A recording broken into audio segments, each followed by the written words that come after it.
Joining us now, we bring on my dear friend Kevin Hassett, who is the National Economic Council Director in the White House. Kevin, Goldilocks, just have a laugh. I mean, I want to cheer you up. Goldilocks, falling prices, rising economy. It doesn't get any better than this. Yeah, you know, Larry, one of the things that you taught me long ago and that President Trump has emphasized over and over is that you need to take the data, the economic data when they come out, and then make it digestible for ordinary people. Like, what's it mean for them? And so I actually made a table that I used to show you all the time, in part, like I've got it here, but I'm just going to read some of the numbers, because you asked for this every time there was a new report. But under Biden, okay, real wages, adjusted for inflation, dropped for the typical worker by $3,000. And given today's report, we just recalculated what's happened to real wages since President Trump was elected. We've got manufacturing workers up about $3,000. We've got durable good manufacturers up $4,000. We've got construction workers up about $4,000. That's how much annual income they get. Because both there's a booming Trump economy and because inflation's going back down. Mining and logging workers also up about $4,000. So instead of losing $3,000, which is what happened under Biden, we're gaining $4,000. And you know, we're not even getting started. And you remember, we promised after the Tax Cuts and Jobs Act that we'd deliver $4,000 to $8,000 in wage gains. Well, guess what? We're there already.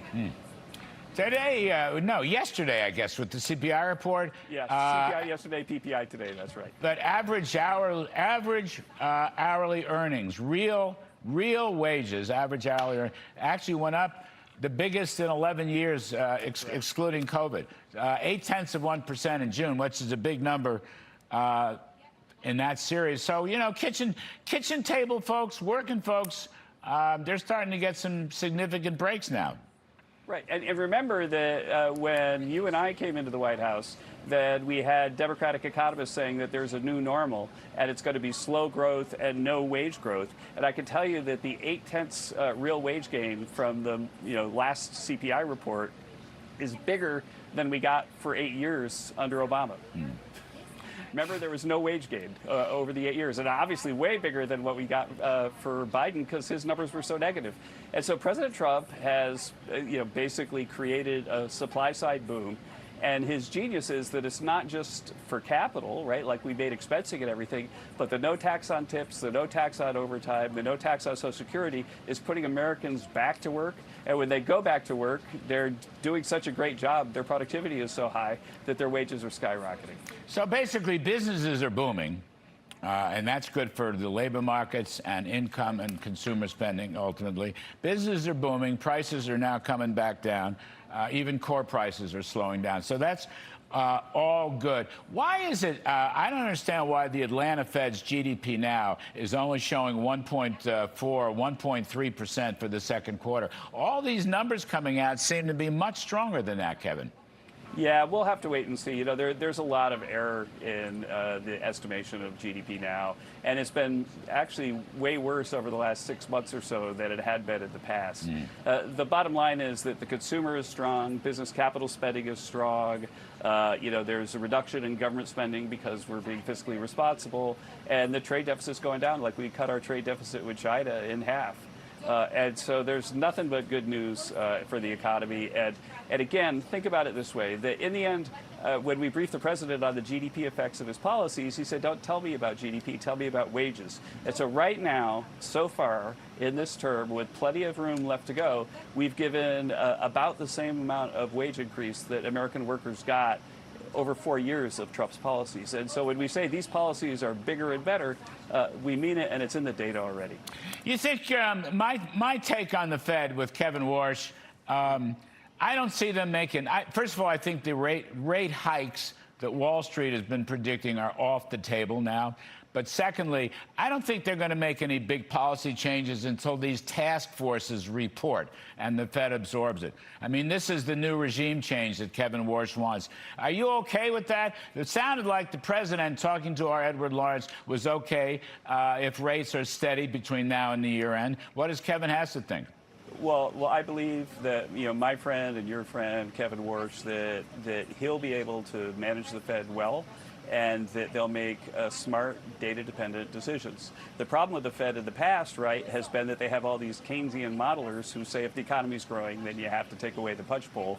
But Kevin Warsh has assembled really an all-star lineup of people to basically review what the Fed's models are doing, and I'm sure that they're going to throw a lot of them in the trash can and come back with things that make a lot more sense and are far more defensible. And that's the way you get a board that's dominant Democrats to start to think about things in a different way. So I think it's a brilliant move on Kevin's part. And whether they move or not between now and then, we respect the independence of the Fed, but I'm sure it'll be a data-dependent decision. So, last point, though, not so good. Word is coming out the White House wants a skinny reconciliation bill. Military spending, I guess presumably the voter ID, but no tax cuts. And I want to raise this point with you because many of us are arguing for indexing the capital gains tax, and also, the exemption for capital gains hasn't been changed since 1997, Kevin Hassett, and the CPI has gone up 108% since 1997. Why not double the capital gains exemption? Because the inflation has gone up. Why should people have to pay cap gains taxes on this inflation? Yeah, that's a point that our friend Grover Norquist has been making for decades, and it's very convincing. I could say that if there is a skinny bill, that doesn't mean that President Trump is done cutting taxes. It just means that there's a skinny bill right now. And I can tell you that we even today, I met with the Treasury Secretary where we started to think about our tax agenda for the coming years. And so President Trump is very much focused on giving more tax relief to the American people. And whether it happens in this bill or in a future bill is something we'll just have to stay tuned to see. Well, has the president made up his mind not to put it in this reconciliation bill? I think that the president is still, looking at all his options. Looking at all his options. All right. Yeah. Kevin Hassett, looking at all your Goldilocks is back. Kevin Hassett, thank you very much. We appreciate it.